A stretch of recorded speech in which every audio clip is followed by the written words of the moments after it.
Greetings, YouTubians, and welcome back to Wayne's Sharp World, where today we're going to be taking a look at another knife that has debuted this year. That knife is the Kansept Hazakura. Now, before I go any further into this review, I'd like to thank you guys for tuning in today. If you like what you see, please do me a huge favor, hit that subscribe button, follow along, and I will continue to bring you the content. Now, let's take a look at some overall specs on this knife right here. We have an overall length of 8.125 inches with a blade length coming in at 3.5 inches as well as a cutting edge right around 3.5 inches. The blade width is 0.79 inches with a blade thickness coming in at 0.12 inches. This blade material is 154 cm with a trailing point blade, flat grind, a handle length coming in at 4.625 inches, and a handle thickness coming in at 0.45 inches. The handle width is 0.875 inches.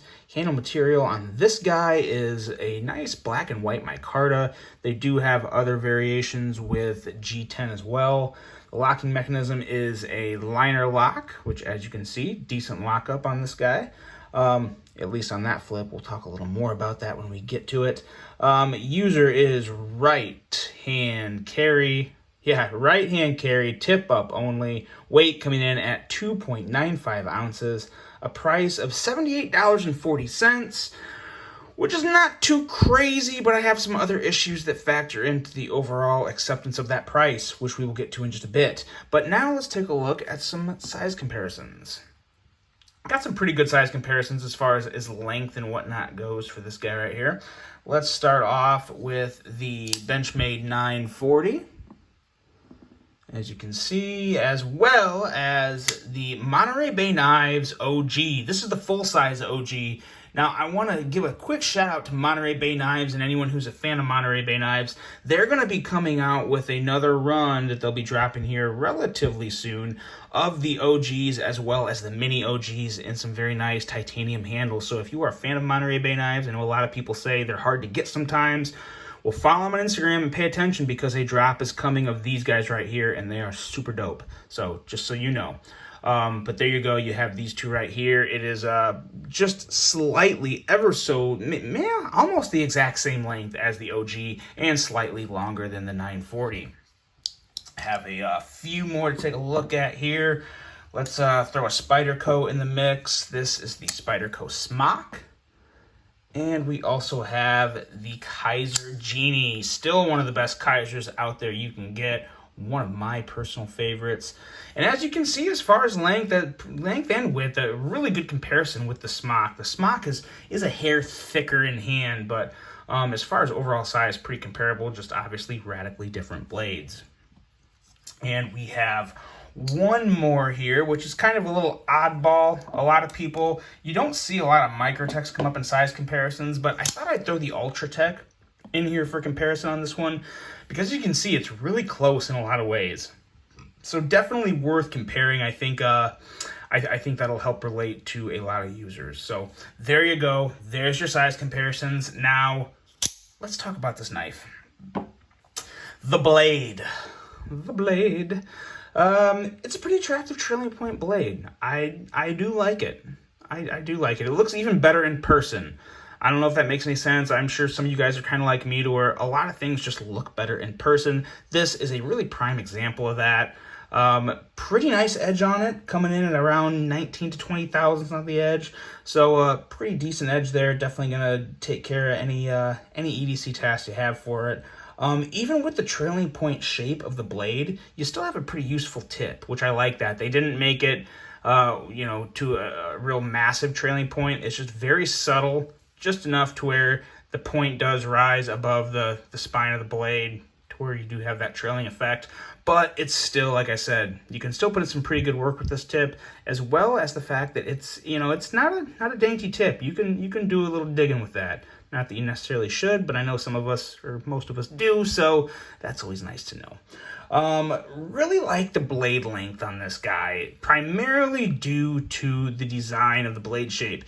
Trailing point blades, for me, are definitely better when the blade is longer. You get under 3 inches, and a trailing point, the tip gets a little difficult to work with because it's a smaller knife, in my opinion anyway. But that 3.5 inch mark, 3.5 to 4 inches is really even 3.3, but you want to stay right in between 3 and 4 inches, I think personally, and they did that, and I think it came out very well. I also like the swedge on this blade here. I think it's just purely aesthetic for the most part, but it does look good. It helps kind of pull the blade together, and it just gives that extra little element of design that I find to be pretty attractive.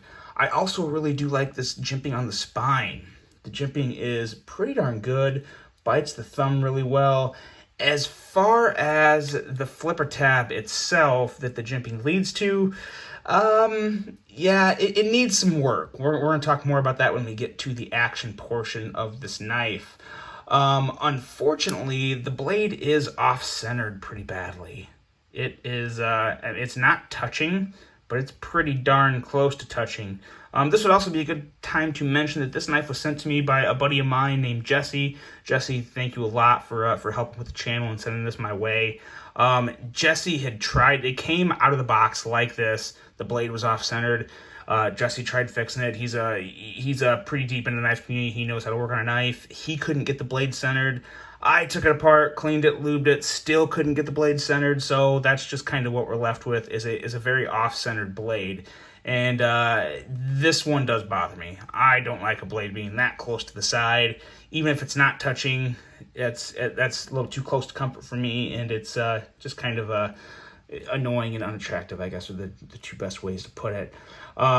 Even worse, the lockup on this blade is not very consistent.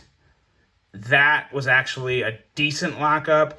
Most of the time, it's tough. If you do a reach around, which you can, you get a little better lockup, as you can see. That, I think, is just because of the force. You're really pulling hard back with your finger, and you're getting a little harder thwack, which I think is helping the liner move out just that little bit more to give you that good lockup there. That's a solid lockup. No issue with that lockup whatsoever.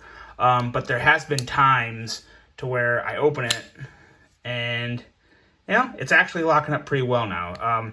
Like I said, I did take apart and lube this, and so maybe that helped it. I'm not sure, but I have had some deployment issues with it lining up. That's not happening now, so maybe I fixed it. But something to be aware of is that there were some pretty serious lockup issues with this guy out of the box, and yeah, I'm gonna stop trying to get it now because now it's working.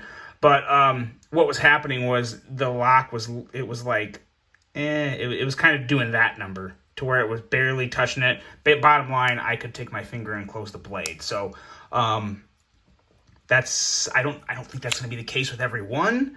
But yeah, who knows? Like, see, there's a lockup right there. You guys saw me flip it. It was not a very hard flip, or it wasn't a soft flip. I should say. You saw the force. It was a decent flip, and you're only getting about 50% lockup on a very thin liner. So you don't have a lot of support there on the blade. Now, I don't think, yeah, this blade is still, it's stuck in the open position for now. It is, we'll call it semi-locked, so I don't know how big of a concern it is, but I definitely like a better lockup with my liner lock, especially with a thin liner, because you want to have that security and coverage locking up on the blade.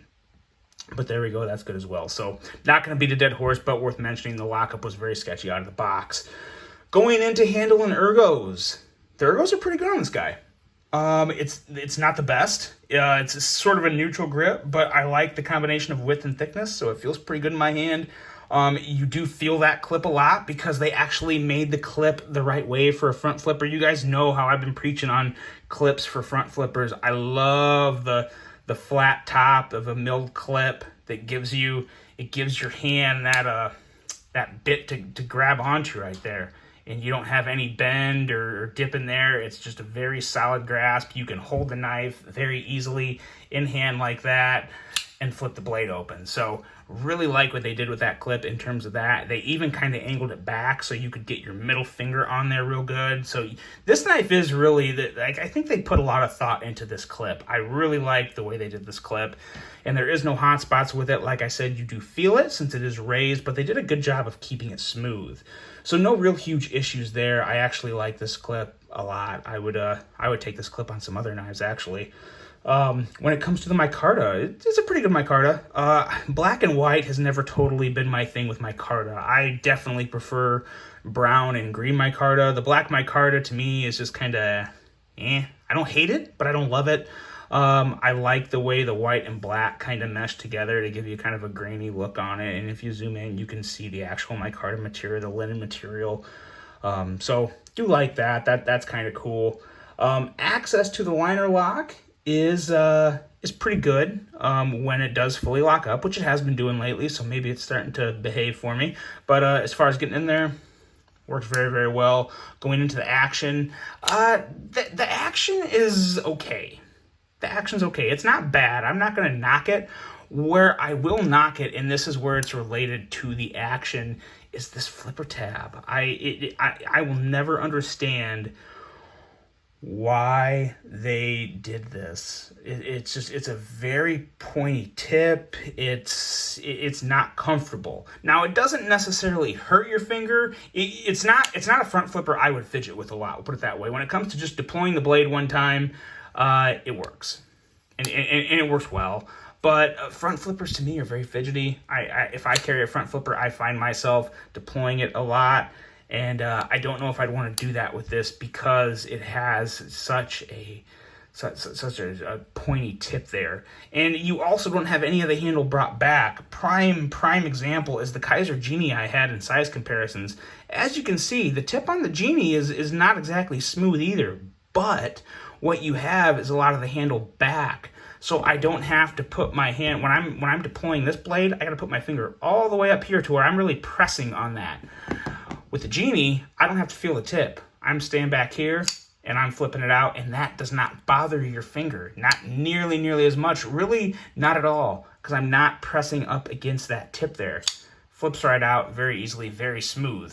Now, this Hazakura is relatively smooth, but I gotta get in. I've got to do this. I gotta let that tip press up against my finger, and usually it's gonna be right around my nail, where my nail meets my thumb, and you just feel that a little more, and it doesn't really feel great. So I don't really like the way they designed the area of the flipper tab, and even right up here, if they would have just brought a little of the handle back to leave a little of the front of that blade open to where you could reliably reach down farther and kind of go like that and flip it back, that would be nice, but you can't. You really have to get up at the tip of it, let it dig into your thumb a little to deploy the blade. So that's my issue there. As far as the smoothness of the knife, it's pretty good. I mean, when you close the liner, the blade comes down and closes pretty well. It's still just so off-centered, which really bothers me. There's nothing I can do about that. I don't know what else I could do, but you can do the reach around, as I showed earlier.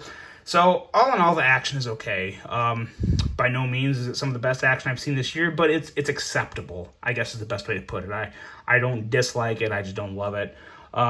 Overall thoughts on this knife in general they're okay. The knife isn't bad. It's one where if you really like the look of it, I don't think every knife is going to have a lockup issue like this. I think this could just be a quality defect. I'd probably recommend, maybe Jesse send this back to try and get a replacement, because I do think Kansept makes good enough knives to where I don't think bad lockup or lockup failures are a regular thing for Kansept knives. I'm not trying to imply that, but this one does have an issue. Maybe the cleaning and stuff I did helped resolve that or straighten it out. I don't know. Time will tell. But overall, this knife is okay. The problem with it is it came out in a year when there's so many knives that were just killer, from QSP, Civivi, CGRB's come out with a real good one lately. There we go. It finally happened. That's what I was talking about right there. So there's still an issue with the lockup on this knife. All in all, it's a very average knife. In a year like this, with so many great knives coming out, it may be a little forgettable, in all honesty, and just my opinion. And I like front flippers. You guys know how much I like front flippers.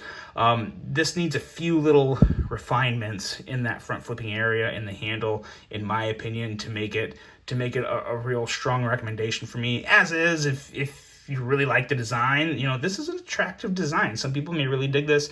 If you dig the design, I think it's worth taking a chance. Like I said, I don't think they're all going to have bad lockup issues. So that's my 2 cents on the knife. I do think it is okay, but that's just kind of where the buck stops for me. Let me know what you guys think about Kansept knives in general, about this Hazakura. Look forward to reading your thoughts in the comments. Hope you have a great rest of your day. And until the next one, I'm out.